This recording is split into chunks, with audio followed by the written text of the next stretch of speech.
Let's make a deal. The judicial strike. The Uribe government has an offer. Global warming isn't helping farmers in the cafetero with their latest crops. And speaking of coffee, how do you make the perfect cup? Bake with a former beauty queen. And the Feria de Manizales. Hi, everybody. It's October 6, 2008. I'm Brian Andrews, and the RCN News in English is next. From RCN, Colombia's leader in news. This is RCN News in English with Brian Andrews, bringing Colombia to the world. Hello, everyone. We hope your week's getting off to a great start. And we begin with the situation here that for weeks, workers in Colombia's justice sector, the judges, the clerks, the prosecutors, you name it, they've been out on strike over their pay. Is there a deal in sight to break this strike? President Uribe assigned 2 ministers to meet with the justice worker unions. Among the issues on the table, giving justice workers a productivity bonus, a small increase based on the interest generated from deposits. The unions say they'll have to look at the proposals on the table, but don't see much progress. The strike has had a huge impact on Colombia, with cases backing up, even accused violent criminals being set free because paperwork was not getting done. Colombian coffee growers know that the beans grow best in moderate climates, weather that's not too hot and not too cold. But lately the weather in the Eje Cafetero has been a little weird. The soil is hotter than usual, and that's impacting coffee farmers. Samara Garcia has our story. The soil where our delicious Colombian coffee beans are grown is changing because of global warming. In fact, some of the earth in the Eje Cafetero is no longer suitable for growing coffee beans. This is why the Colombian government and our National Coffee Growers Federation are working to find a solution and to protect the profits of long-time coffee growing families. They are implementing a new program to help farmers cultivate alternative crops instead of coffee beans. These new crops will tolerate the higher soil temperatures and guarantee these farming families can still make a living. Gabriel Silva, Coffee Federation President, says there is a 1.4 billion pesos to guarantee coffee growers a minimum price for their crop. The Federation says half of Colombia's coffee crops are old, and these old coffee fields need to be regenerated or replanted. 300,000 coffee-growing families will need to do something about these older crops, he says. Meantime, families who have grown coffee for years in the Eje Cafetero must now transition to growing more productive crops because global warming is raising soil temperatures, meaning their land is no longer suitable for growing coffee beans.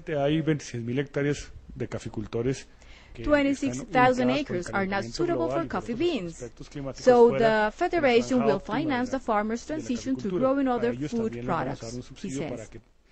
The idea is to help the farmers and the planet. By the way, the beans you've probably seen in the grocery store are roasted brown, but in reality, coffee beans are green when they are babies and bright red when they are ready to be picked. For RCN News, I'm Samara Garcia. Thanks, Samara. A cup of coffee is a way of life here in Colombia. We stop everything just to sit down and enjoy a tinto. So now let's check in with our Camilo Jimenez. Brian, Colombia loves coffee. And the world loves Colombian coffee. But if you are not here enjoying in Colombia, here is a few tips from the experts on how to make the best coffee in your home.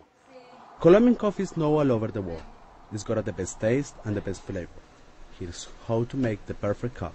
It's important when you open a bag of coffee that you reseal it quickly to avoid the outside scent and air that can contaminate the flavor and aroma. Here is the traditional way to make it. For each cup you want to make, you should have a teaspoon's worth of coffee. Next, add your boiling water. Then wait about 6 minutes. Of course, it's faster when you use an instant coffee. Add a few drops of cold water to the mix. Only make enough for your drink. If you make too much, the flavor changes. After time passes, coffee loses its flavor and taste changes. Pick your favorite time to serve and serve right away. The temperature can affect these as well. Colombian coffee, only the best will do. And remember, the next time you visit the grocery store to buy your coffee, make sure you look for the brand that says Made in Colombia. Coffee for Vietnam and Brazil is nice, but it's not Colombia. From RCN News in English, I am Camilo Jimenez.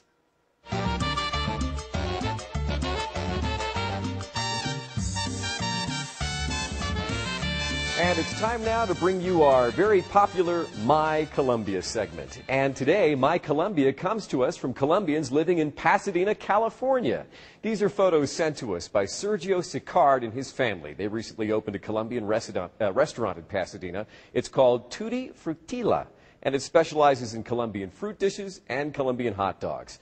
They're also big fans of the RCN News in English and very proud to be Colombians living in the U.S.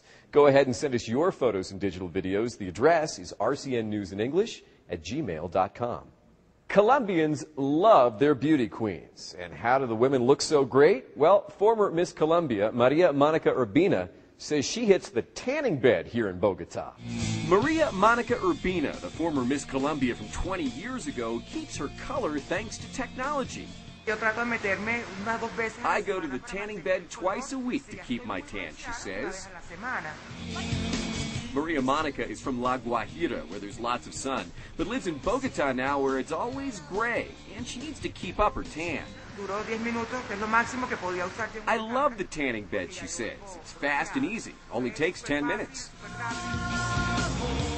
The former Miss Colombia says keeping a tan means keeping a healthy glow. I always go in a swimsuit, she says, because I love my tan line. Because Bogota is not known for beach weather, the fake bake is the best way to go. I guess I'll have to try that out myself. That's going to do it for the RCN News in English this Monday. I'm Brian Andrews reporting from Bogota. We leave you with a very special place in the Eje Cafetero. It's called Manizales, and over the weekend they had the Feria de Manizales. You're watching RCN, and we're bringing Colombia to the world.